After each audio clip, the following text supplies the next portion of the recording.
โอเคหลังจากเราออกแบบเรียบร้อยแล้วเราจะมาตั้งชื่อนะเป็นการตั้งชื่อให้กับปุ่มให้กับ text box text box ทำอิฐนี่เรากด text box คลิกขวา property แล้วมาเลื่อนมาเบิ่งทางด้าน property เราจะเลื่อนหาคำว่า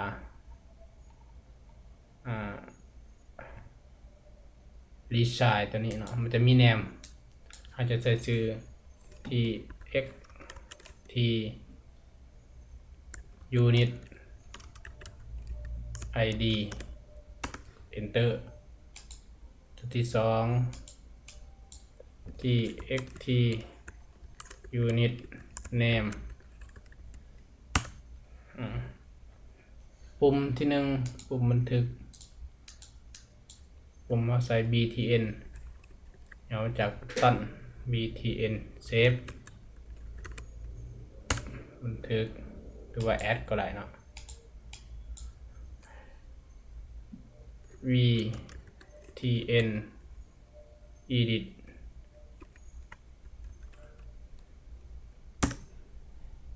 ดึบ btn delete delete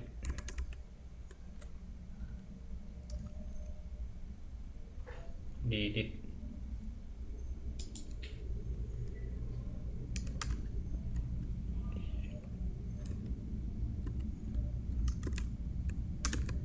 delete แน่ๆว่ะ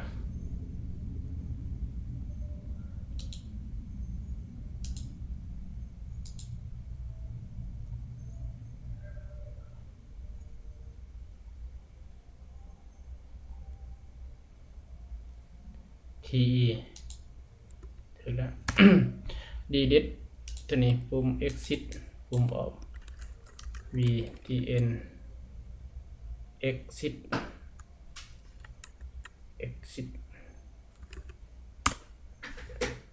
ตัวนี้สำหรับการตั้งชื่อก็โอเคเนาะแล้วเรามาตั้งชื่อให้ data git build กดใส่ data git build แล้วก็ไปที่ design name เอาใส่ตัวย่อเนาะ dgv โอเคการตั้งชื่อเรียบร้อยบัดนี้เราจะมาเขียนโปรแกรมเขียนโค้ดกันเลยเนาะสำหรับการเขียนโค้ดเดิมแรกเขาจะแอดโมดูลเข้ามาก่อนเพื่อจะได้ใส่ง่ายเนาะจะแอดโมดูลแล้วก็พิมพ์การเชื่อมต่อกับฐานข้อมูลแล้วก็คลิกขวาไปที่โปรเจกต์แล้วก็ไปที่ add new item มันจะมีคำว่าโมดูล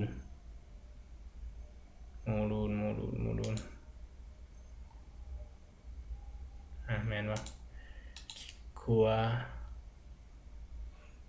add โมดูลอยู่นี่นะมีโมดูลกดโมดูลตั้งชื่อโมดูลหนึ่งเลยแล้วในโมดูลนี้เราจะเขียนคำสั่งการ import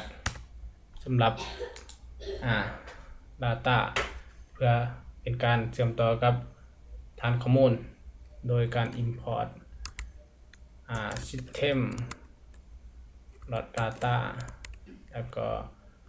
sql client การเชื่อมต่อสำหรับฐานข้อมูลส่วนในการเชื่อมต่อเขาจะเขียนไว้ในฝั่งของโมดูลเวลาเขาใส่เขาก็ import แล้วก็ system data client เลยเขาก็บ่ต้องมาเขียนสุ่มเก่าอีกเนาะเปิด public แล้วก็ strcon เอามาจาก string เนาะเชื่อมต่อ add string แล้วก็เท่ากับขีด data source ไปใส่เนาะ OURCE เท่ากับ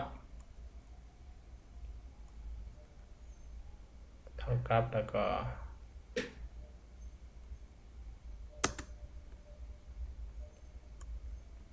init initial init initial l catalog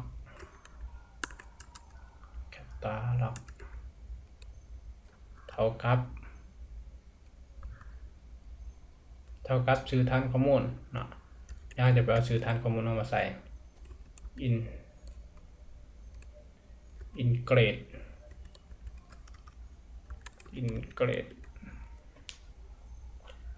state security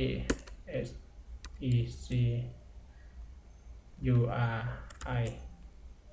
e y เท่ากับ true เนาะเพื่อป้องกันความปลอดภัยตัวนี้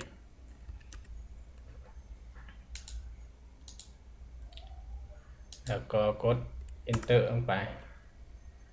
สร้างกันมาอีก public con con as new sql connecting connection public cmd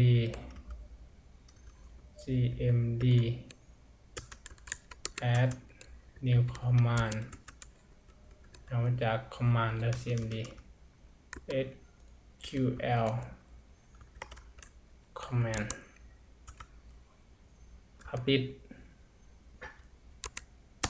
public sub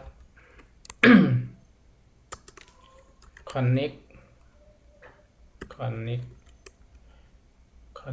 lata weight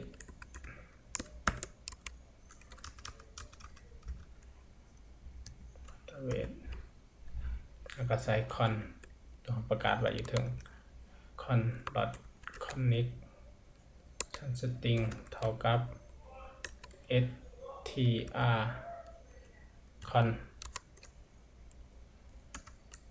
conให้มันเปิด open มาเนาะเป็นฐานข้อมูลขึ้นมาทำนี้เนาะสำหรับโค้ดการสร้างโมดูลเพื่อเชื่อมต่อกับฐานข้อมูลทีนี้เราจะไปเอาฐานข้อมูลมาใส่เนาะครับไปเปิดUTMySQL server ของเราขึ้นมาเราจะมาเบิ่งซื้อคอมพิวเตอร์มันจะแตกต่างกันเนาะถ้าของผู้ใดก็ไปเปิดคอมพิวเตอร์ของผู้นั้นเนาะมันจะมีอยู่นี่เห็นบ่ server name เอา copy เอามาเลย copy เอา server name ตัวเอา connect เนี่ยเนาะ copy มาใส่เปิดโมดูลขึ้นมาแล้วให้เอาว่างต่อจากตัวนี้เนาะจาก short เท่ากับ short เนี่ยแล้วกดใช่แล้วกดsemicolon นะ